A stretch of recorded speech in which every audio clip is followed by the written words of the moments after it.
Okay, so to remove a profile cylinder, you just start with this set screw. We'll remove it completely.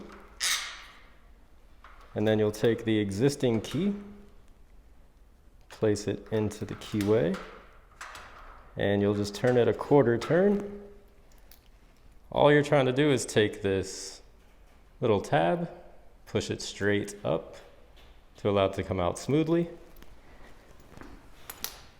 Then we'll take our new cylinder here. We're going to push the tab up. You can actually move it with your fingers. As long as it's completely smooth, we just slide them in.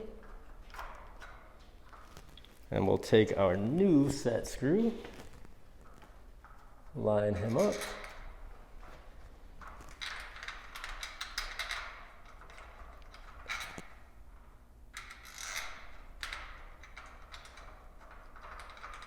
And just tighten him down.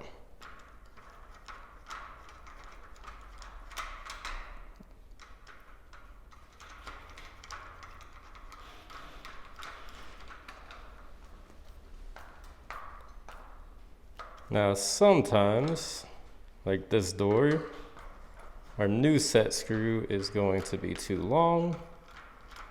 So what we'll do is we'll attempt to use the old set screw, which is the same thread. Tighten him down. It works perfectly.